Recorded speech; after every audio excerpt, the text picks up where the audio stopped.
중요한 부분 중 하나가 일상생활을 해야지 오히려 좋아지는 병이 있고요. 활동을 제한해야지 나빠지지 않는 경우가 있습니다. 어떤 거는 지금 당장 처치하지 않으면은 정말 문제가 돼서 후유증을 남는 그런 질환이 있습니다. 먼저 정확한 진단이 우선시 돼야 되고 주사를 할지 그 다음에 선택을 하는 게 중요하다고 생각합니다.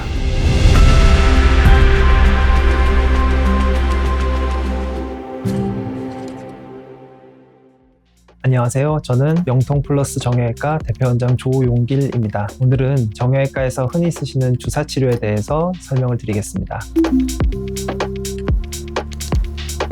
크게 4가지 정도로 나눠볼 수가 있습니다. 흔히 연골주사라고 하는 히알루로산 성분의 주사가 있습니다. 대표적으로 무릎의 관절염에 쓰는 주사가 있고요. 역할은 무릎 안에 마찰을 줄여줘서 관절염을 최대한 늦추는 데 역할이 있습니다. 두 번째로는 염증을 줄여주는 스테로이드 성분을 이용한 주사입니다. 우리 몸의 어느 조직이건 염증이 있는 부위에 스테로이드를 이용한 주사 치료를 한다면 염증을 줄여줄 수가 있습니다. 세 번째로는 흔히 DNA 주사라고 알려져 있는 주사가 있는데요.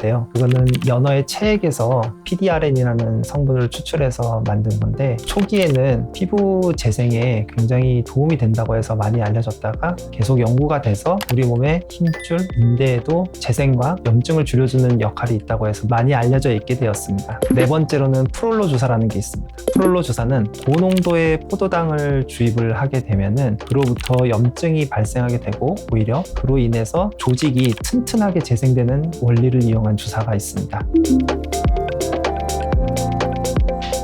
스테로이드 주사는 염증을 줄여주는 주사이고요. 우리 몸의 힘줄이나 인대, 관절 내의 조직 내에 염증이 생겨서 통증을 발생하게 되면은 그 통증을 줄여주는 데 역할이 있습니다. 다만 스테로이드 주사를 너무 자주 고농도로 쓰게 되면은 피부가 하얗게 되거나 여성 같은 경우에는 생리불순, 골다공증이 생기는 경우도 있다고 알려져 있지만 일반적으로 정확한 진단에 의해서 소량 쓰는 거는 사실 크게 문제가 없긴 합니다.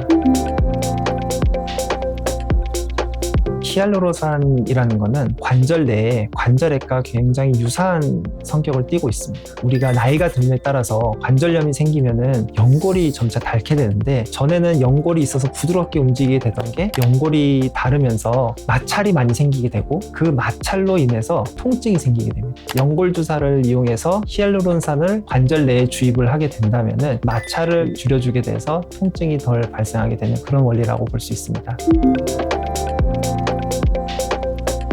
PRP 주사가 뭐냐면은 내 몸에 피를 뽑아서 원심 분리기를 이용해서 분리를 하면은 혈소판이 나옵니다. 그 혈소판에 성장인자가 있기 때문에 조직 재생을 유도할 수 있다라는 컨셉을 가지고 개발되고 있는 건데요. 현재까지 연구돼 온 바로는 신의료 기술로 우리가 흔히 말하는 테니스 엘보우, 외측 상가염에만 승인이 된 상태입니다. 물론 취지나 앞으로 개발될 여지나 봤을 때는 굉장히 좋은 치료가 맞지만 아직까지는 효과에 대해서 검증된 게 제한적이라서 저는 조심스럽게 생각을 하는 편이고 주사가 나쁘다는 게 아니라 다른 치료를 했는데 효과가 없는 경우에는 시도해 볼 수 있는 치료라고 생각이 됩니다.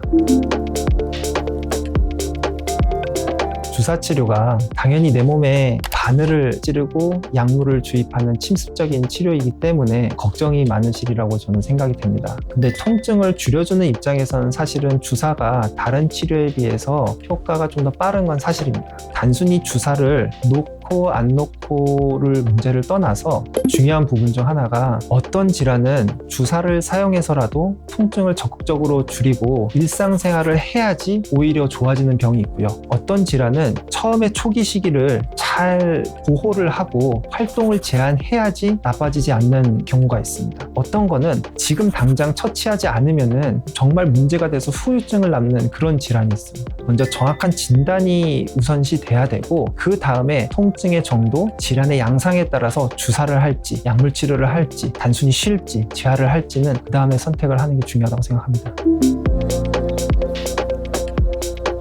원칙적으로 설명을 드리면은 가는 바늘일수록 통증이 덜합니다. 간혹 주사를 맞았는데 찌릿하다고 말씀하시는 분들이 좀 있어요. 그 부위 주위로 지나가는 피부 신경이나 중요한 신경들이 자극이 됐을 때 그런 경우가 있습니다. 치료를 하는 의사가 이 위치에 대해서 해부학적인 지식이 풍부하다면은 그런 리스크를 줄일 가능성이 높기 때문에 경험이나 이런 해부학적 지식이 풍부한 의사한테 치료를 받는 게 중요하다고 생각합니다.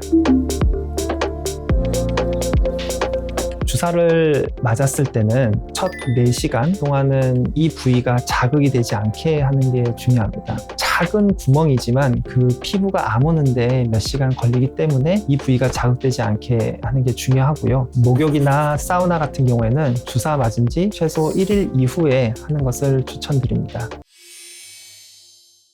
오늘은 주사 치료에 대해서 알아봤는데요. 더 궁금하신 사항이 있으면 댓글로 남겨주시면 제가 정성스럽게 답글을 달아드리겠습니다. 지금까지 영통플러스 정형외과 대표원장 조용길이었습니다. 감사합니다.